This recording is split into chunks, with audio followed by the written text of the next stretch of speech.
रघुबर की श्री राम सियवर। आरती उतारो श्री राम रघुबर की, राम रघुबर की श्री राम सियवर। भक्ति ज्योति जगमग हो मन मंदिर की, आरती उतारो श्री राम रघुबर की, राम रघुबर की श्री रामचंद्र की। गुरुवर्य, आज सिद्धार्थ प्रथम बार महाराज के साथ शाक्य न्याय सभा में जा रहे हैं। इन्हें आशीर्वाद दीजिए। सिद्धार्थ, गुरुवर्य के पांव छू। सदायुषी भव, कीर्तिमान भव, कुल देवता सूर्य समान तेजस्वी भव। दीजिए। प्रसाद नहीं, आशीर्वाद। मेरा आशीर्वाद तो सदा आपके साथ है कुमार। कहाँ है आपका आशीर्वाद? मुझे तो नहीं दिख रहा।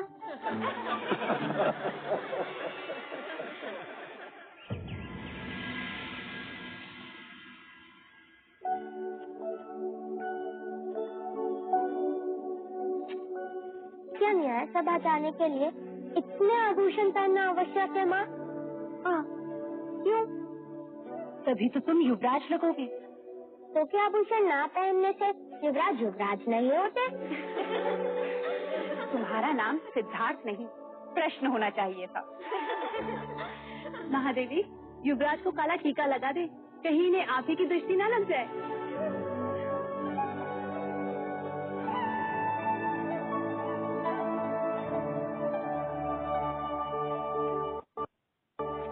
लीजिए देव, युवराज न्याय सभा जाने के लिए सज्ज है।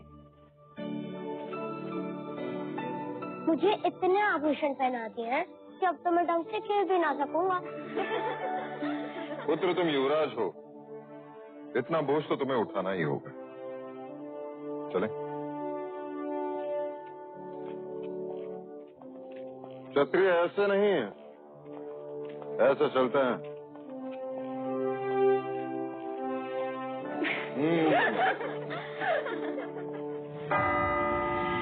आप सभी का कपिल वस्तु की न्याय सभा में स्वागत है।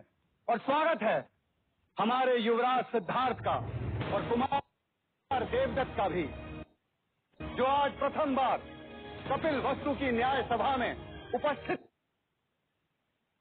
हुए हैं। युवराज सिद्धार्थ की, युवराज सिद्धार्थ की, युवराज सिद्धार्थ की। शांत हो जाइए, शांत हो जाइए। महाराज शुद्धोदन की आज्ञा से अब आज की न्याय सभा आरंभ की जाती है। अब दोनों किसान अपनी अपनी न्याय याचना लेकर महाराज के सम्मुख उपस्थित होंगे।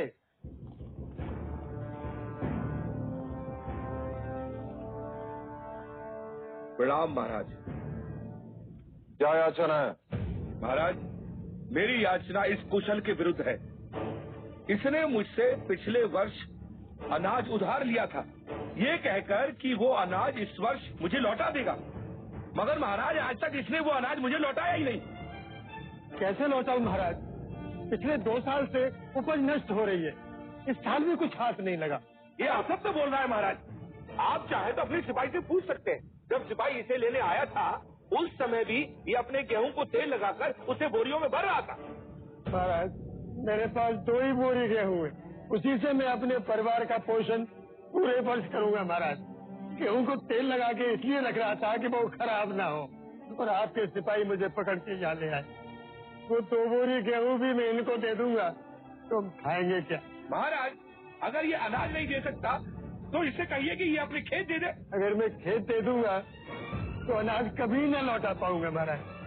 दोनों पक्षों ने अपनी राय रख दी है, अब महाराज न्याय करेंगे। युवराज सिद्धार्थ, कुमार देवदत्त। पहले मैं न्याय दूंगा। अवश्य। महाराज, मेरा मत है कि हम न्याय क्षत्रिय विधि से करें। कुशल ने गौरी को दिया वचन पूरा नहीं किया इसीलिए कुशल को अपना खेत गौरी को देना चाहिए। महाराज, ऐसा न्याय न करे महाराज, हम नष्ट हो जाएंगे। दया करें महाराज। कुमार सिद्धार्थ, तुम कहो।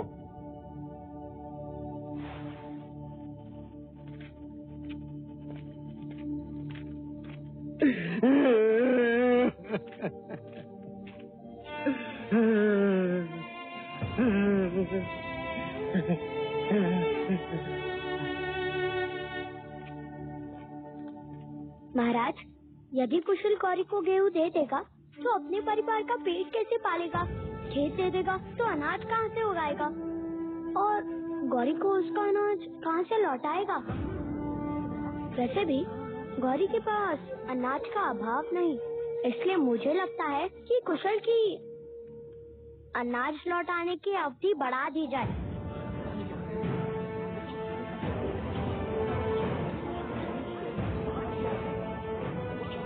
मैं देवदत्त के न्याय से सहमत हूँ।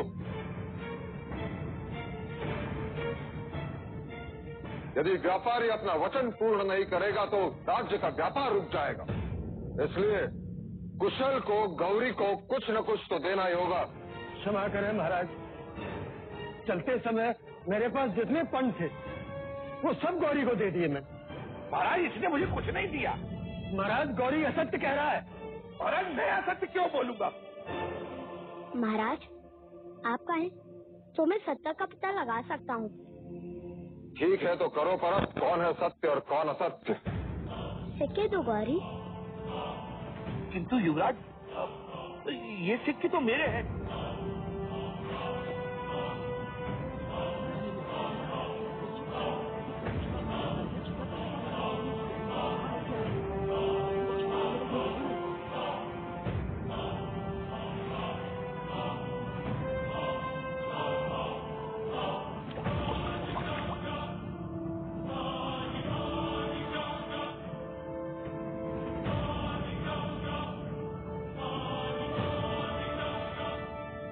ये सिक्के कुशल के ही हैं।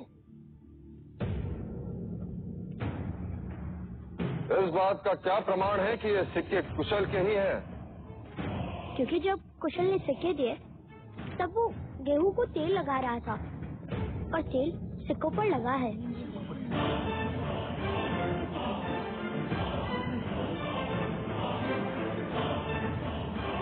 क्षमा महाराज, क्षमा।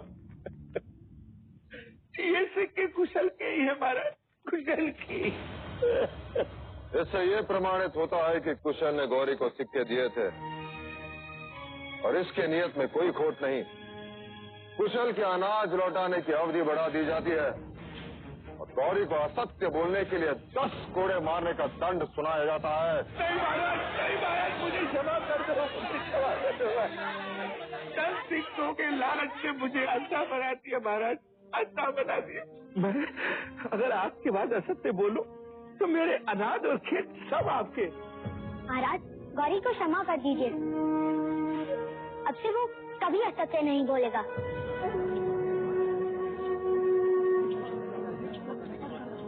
गौरी, मैं तुम्हें क्षमा कर सकता हूँ यदि इस न्याय सभा में कोई तुम्हारा उत्तरदायित्व लेता है कि तू दोबारा झूठ नहीं बोलेगा।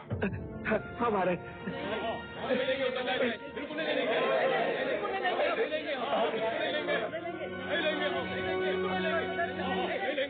देखा गौरी, तुम्हारा उत्तरदायित्व लेने के लिए कोई तैयार नहीं, इसलिए तुम्हें 10 कोड़े मारने का दंड। महाराज, गौरी का उत्तरदायित्व मैं लेता हूँ।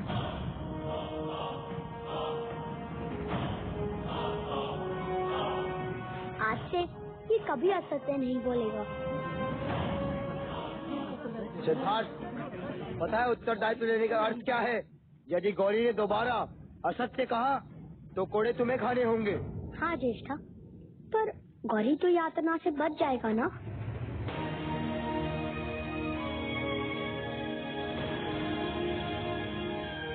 युवराज सिद्धार्थ की जय हो। युवराज की, युवराज की, युवराज की, युवराज की, युवराज की, युवराज की, युवराज की।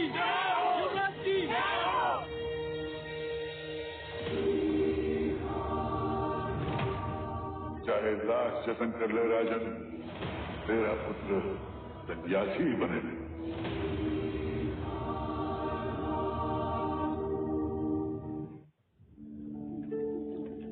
सारे नगर में सिद्धार्थ की न्याय कुशलता की चर्चा हो रही है। पूरा कपिलवस्तु खुश है। क्या हुआ देव? क्यों मना शांत है? आज तो आपके क्षत्रिय ने पूरी न्याय सभा जीत ली। न्याय करना क्षत्रिय का लक्षण है और बुद्धिपूर्वक न्याय करना ज्ञानी का लक्षण। परंतु अपराधी का उत्तरदायित्व लेना करुणा का लक्षण है प्रजापति। और राज्य करुणा से नहीं चलता। राजा को वज्र से भी कठोर होना चाहिए। जब अपराधी के चमड़ी पर कोड़े पड़ते हैं तो उसे उसकी पीड़ा नहीं, अपने न्याय के गर्व की अनुभूति होनी चाहिए। किंतु देव, युवराज अभी बालक है और सुबह की धूप कच्ची ही होती। इसी कच्ची धूप को प्रखर करने का समय आ गया है प्रजापति।